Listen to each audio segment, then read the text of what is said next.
নির্বাচনকে সামনে রেখে বৃহস্পতিবার প্রদেশ বিজেপির পক্ষ থেকে রাজধানীর বিদুরকর্তা চৌমুহনী এলাকায় বিজেপির নির্বাচনী অফিসের উদ্বোধন করা হয়। মুখ্যমন্ত্রী ডাক্তার মানিক সাহা, প্রদেশ বিজেপির সভাপতি রাজীব ভট্টাচার্য এবং প্রদেশ বিজেপির প্রভারী ডাক্তার মহেন্দ্র সিং এর উপস্থিতিতে এই নির্বাচনী অফিসের উদ্বোধন করা হয়। এদিন বিজেপির নির্বাচনী অফিসে পুজো দেওয়া হয়। পুরোহিতের মন্ত্রপাঠের মধ্য দিয়ে এই সাঙ্গ হয় পুজো। এক সাক্ষাৎকারে মুখ্যমন্ত্রী ডাক্তার মানিক সাহা জানান, বিধানসভা নির্বাচনকে সামনে রেখে প্রদেশ বিজেপির একটি নির্বাচনী কার্যালয়ের প্রয়োজন ছিল। সেই মোতাবেক এই দিন নির্বাচনী কার্যালয়ের উদ্বোধন করা হয়েছে। এই কার্যালয় থেকে আগামী দিনে প্রদেশ বিজেপির সকল ধরনের নির্বাচনী কাজ করা হবে। মুখ্যমন্ত্রী এই দিন আশা ব্যক্ত করেন, রাজ্যে পুনরায় বিজেপির সরকার প্রতিষ্ঠা হবে। সবাই জানে যে আমাদের বিধানসভার আবার নির্বাচন, তো সেই উপলক্ষে আমাদের একটা ভারতীয় জনতা পার্টি ত্রিপুরা প্রদেশের একটা কার্যালয়ের দরকার, ইলেকশন কার্যালয়। সেটা আজকে এখানে আমরা পুজো অর্চনা করলাম।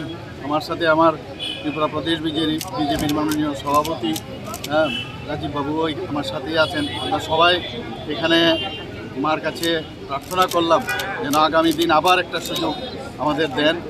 আমরা মানুষের কাছে, জনসাধারণের কাছে আহ্বান করেছি যেন আমাদের আবার ভারতীয় জনতা পার্টির যে সরকার, এত কি বলবো, গুড গভর্নেন্সের যে সরকার সেটা চলছে, মাননীয় প্রধানমন্ত্রী নরেন্দ্র মোদীজিও যে দিশায় চলেন, আমরাও সেই দিশায় চলছি।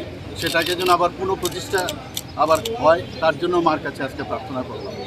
এবং আগামী দিন এখান থেকেই সব ইলেকশনের সমস্ত কাজকর্ম এখান থেকেই হবে। এবং আগামী দিন আমি নিশ্চিত যে আবার এখানে আমাদের যে 7টা আসন, এর মধ্যে অধিক আসন নিয়ে আমরা আবার পুনরায় আমাদের ভারতীয় জনতা পার্টির সরকার। অপরদিকে প্রদেশ বিজেপির সভাপতি রাজীব ভট্টাচার্য জানান, প্রদেশ বিজেপি কার্যালয়ের জায়গা খুবই কম।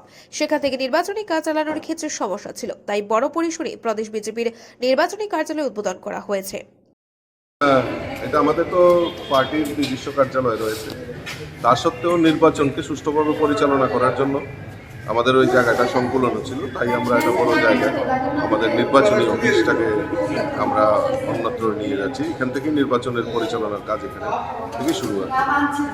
আমরা যেমনটা জানি যে প্রধানমন্ত্রী আসার এজেন্ডা তো একটাই, আমাদের 2023-এর নির্বাচন, সেই নির্বাচনকে সামনে রেখে প্রদেশ বিজেপির নির্বাচনী কার্যালয় উদ্বোধনী অনুষ্ঠানে মুখ্যমন্ত্রী, প্রদেশ বিজেপির সভাপতি, প্রদেশ বিজেপির প্রভারী ছাড়া উপস্থিত ছিলেন আগরতলা পৌর নিগমের মেয়র দীপক মজুমদার, বিধায়িকা কল্যাণী রায়, প্রদেশ বিজেপির সাধারণ সম্পাদিকা পাপিয়া দত্ত, সাধারণ সম্পাদক কিশোর ভর্মা সহ অসংখ্য বিজেপি কর্মী সমর্থক।